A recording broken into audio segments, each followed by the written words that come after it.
Last 3 বছর ধরে আমি কিন্তু আমার রাইডিং গিয়ারগুলোকে বেশ ভালোভাবে মেনটেন করে রেখেছি। একদম সিম্পল, যত এটাকে কম ঘষ্টাঘষ্টি করবে তত এটা বেশি দিন টিকবে। ইউটিউব চ্যানেলও কিন্তু আমার উপর রেগে গেছে, তার কারণ হচ্ছে জ্যাকেটটা আমার একটু বেশি নোংরা হয়েছিল। বেশি নোংরা হলে কিন্তু ওয়াশিং মেশিনে পরিষ্কার হয় না।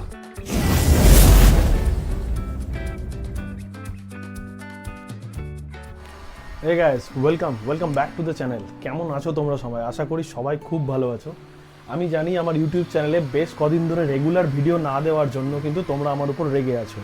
শুধু তোমরা রেগে নেই, ইউটিউব চ্যানেলও কিন্তু আমার উপর রেগে গেছে। তার কারণ হচ্ছে আমার ইউটিউব চ্যানেলের রিচ একদম কমে গেছে, একদম কমেই গিয়েছে। কোনো ব্যাপার না, আবার নতুন করে শুরু করা যাবে।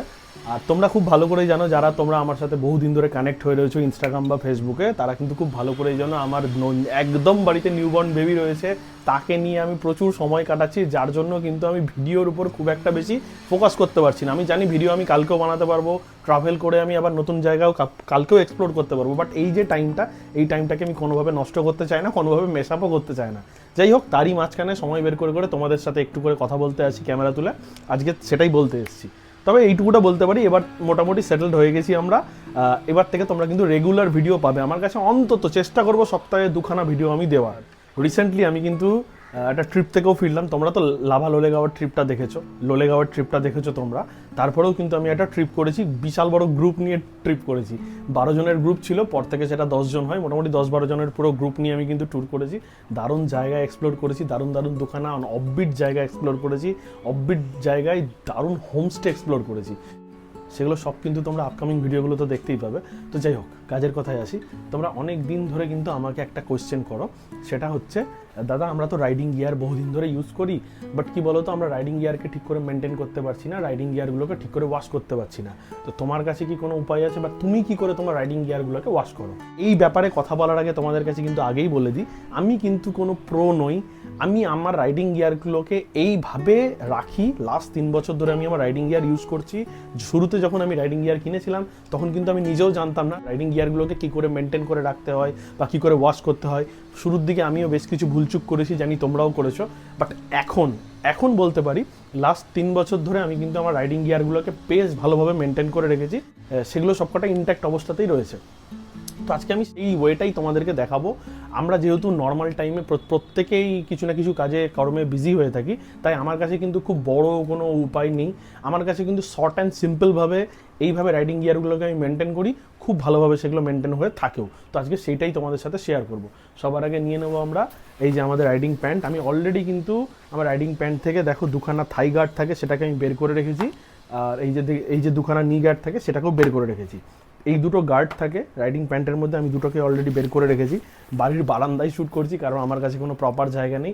মনে হলো বারান্দাতে ন্যাচারাল লাইটটা ঠিকঠাক আসছে, এইখানে শ্যুট করলে হয়তো ভালো হবে, তাই এখানেই শ্যুট করছি। কিছু মনে করো না, ব্যাকগ্রাউন্ডের জন্য কিছু মনে করো না। যাই হোক, এই হচ্ছে আমার রাইডিং প্যান্ট। দেখতেই পাচ্ছ লাস্ট ট্রিপের ধুলো অলরেডি লেগে রয়েছে। আমি ভাবলাম ওয়াশ করতেই যাচ্ছিলাম, আজকে রোববার, আজকে ওয়াশ করতেই যাচ্ছিলাম। তারপর ভাবলাম এই ভিডিওটা যদি তোমরা আমাকে অনেকেই ডিএম করছো বা মেসেজ করছো, তাহলে এই ভিডিওটা তোমাদের সাথে শেয়ার করলে তোমাদের অনেক উপকার হবে।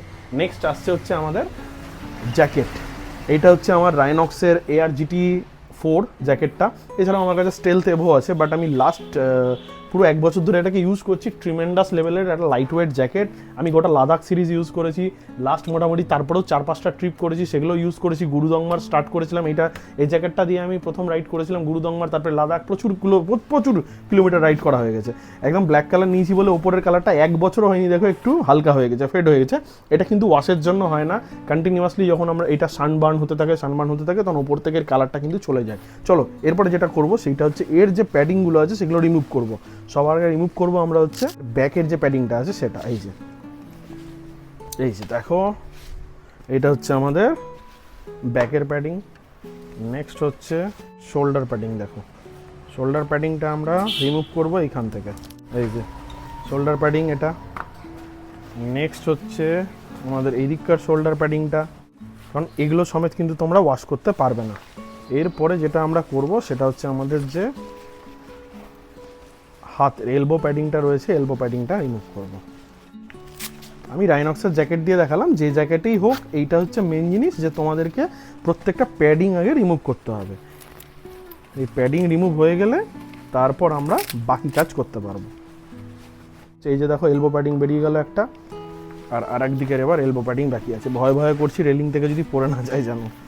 চলো, আর আমি কি বলতো লাস্ট বেশ কয়েকদিন ধরে আমি এটাকে ওয়াশিং মেশিনেও ওয়াশ করেছি। বাট কি বলতো আমি ওয়াশিং মেশিনে কেন দেখালাম না তোমাদেরকে, তাহলে তোমরা অনেকেই বলবে দাদা আমার বাড়িতে ওয়াশিং মেশিন নেই। স্বাভাবিক, না থাকাটাও স্বাভাবিক অনেকের বাড়িতে, তো আমি কি করে করব। তাই একদম সিম্পল ওয়ে যেটা সবাই করতে পারে সেটাই দেখাচ্ছি। আমি শুরুতে এইভাবেই ওয়াশ করতাম, সেইভাবেই দেখাচ্ছি।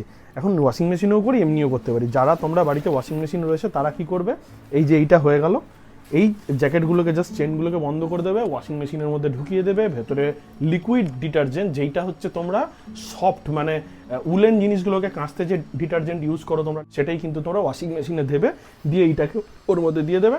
নর্মাল পাতি কুইক ওয়াশ করবে। ওয়াশিং মেশিনের যেটা একদম সিম্পল থাকে কুইক ওয়াশ 15 থেকে 20 মিনিটের হয়, সেই ওয়াশটা করবে বাস।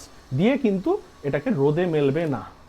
আমি দেখিয়ে দিচ্ছি কীভাবে মেলবে। গার্ডগুলো যদি দেখো তোমরা খুব বেশি নোংরা হয়ে গেছে বা তোমরা রাইড করেছো, রাইডের মধ্যে প্রচণ্ড ঘাম হয়েছে, সেক্ষেত্রে এগুলোর মধ্যে কিন্তু একটা স্মেল থেকে যায়। এটাকে একটা ভিজে কাপড় দিয়ে মুছে নেবে তোমরা। ভিজে কাপড় দিয়ে মুছে এরকম একটু হালকা সানলাইটে, মানে ডাইরেক্ট সানলাইটে না, হালকা সানলাইটের মধ্যে রেখে দেবে। তাতে কিন্তু এর ভিতরে যে ওডর ফোডরগুলো রয়েছে, ব্যাড ওডর ফোডরগুলো রয়েছে, সব চলে যাবে। ব্যাস, এর কাজ শেষ। এগুলোকে আমি রেখে দিলাম সাইডে। ওয়াশ করার জন্য আমি যেটা নিয়েছি সেটা হচ্ছে দেখো, ঘর ঘর মে ইউজ হতা হ্যায়, ইয়ে ইজিও নিতে পারো তোমরা। এবার তোমাদের মধ্যে কিন্তু অনেকেই কোশ্চেন করতে পারো বা কমেন্ট করবে যে দাদা ইজি কেন নেব, আমি এত টাকা খরচা করে ইজিতে কেন লাগাবো, দরকার নেই ইজি। আমার বাড়িতে রয়েছে তাই তোমাদের ইজি দিয়ে দেখাচ্ছি। আমি কিন্তু অনেক সময় করেছি, বাড়িতে ইজি নেই। পাতি 1 টাকা দামের দুটো শ্যাম্পু, 1 টাকা দামের দুটো ক্লিনিক প্লাস শ্যাম্পু নেবে, জলের মধ্যে দেবে, কাজ তোমাদের হয়ে যাবে। চলো এবার আমরা যাই ছাদে, কি করে এটা ওয়াশ করি সেটা তোমাদের দেখাই। আমি কিন্তু চলে এসেছি বাড়ির ছাদে, নিয়ে নিলাম ইজি। খুব বেশি ইজি লাগে না, অল্প ইজি নেবো এর মধ্যে। 2 টাকার শ্যাম্পুতে যা থাকে অতটাই। বাইরের টেম্পারেচার চলছে 42, 43, বাট ছাদে একটা হাওয়া আছে বলে আমি রিক্সা নিলাম ছাদে শ্যুট করার। সবার আগে যেটা করব, এখানে জল দিয়ে একটু ফেনা করে নেব। ইজি দিয়ে গুলিয়ে জাস্ট করে নিয়েছি এটাকে ফেনা, দেখো এরকম জাস্ট ফেনা করে দিয়েছি। এবার কি করব, কিচ্ছু না, সিম্পল। এই জ্যাকেটটাকে নেব, এর মধ্যে চোবাবো। এই যে দেখো, এর মধ্যে জাস্ট চুবিয়ে দিলাম, এর মধ্যে চুবিয়ে দিলাম। ওয়াশিং মেশিনে করলে কি ইজি হয়, এগুলো নিজেকে করতে হয় না। বাট ঠিক আছে, চলো তোমাদের সবার জন্য। আর জ্যাকেটটা আমার একটু বেশি নোংরা হয়েছিল, বেশি নোংরা হলে কিন্তু ওয়াশিং মেশিনে পরিষ্কার হয় না। একটা দুটো রাইড করে এসে ওয়াশিং মেশিনে দিয়ে দিলে সেটা কিন্তু যায়। এই যে জাস্ট এভাবে চুবিয়ে নেবে। এবার যেটা করবে তোমরা, 15 মিনিট এটাকে ভিজতে দেবে। আমি আজকে ভিডিওর জন্য জাস্ট এটা দেখিয়ে দিচ্ছি তোমাদেরকে। 15 মিনিট কিন্তু এইভাবে জলে চোবানো অবস্থায় ভিজতে দেবে। তারপরে কিচ্ছু করবে না, জাস্ট জলে ধুয়ে নিতে হবে। এই যে দেখো, আমার বালতিতে যেহেতু জলটা কম আটছে, তাই আমি এটাকে চুবিয়ে উঠিয়ে নিলাম। নেক্সট আমি কিন্তু দেবো আমার রাইডিং প্যান্টটা। এই যে দেখো, জাস্ট চুবিয়ে দেবে।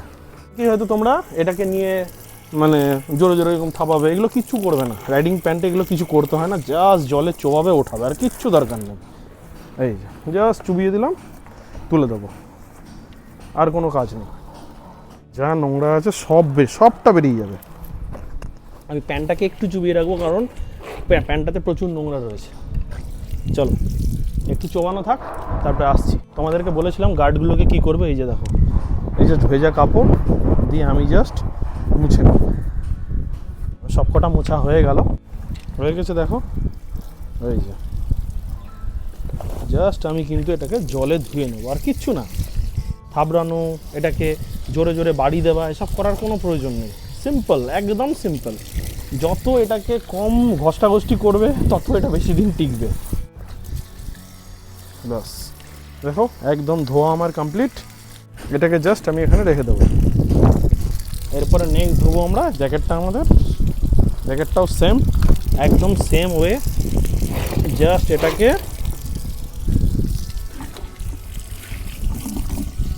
প্লেন জলে চুবিয়ে নেবো একবার, ব্যাস, আর কিছু না। একদম প্লেন জলে জাস্ট চুবিয়ে নেবো।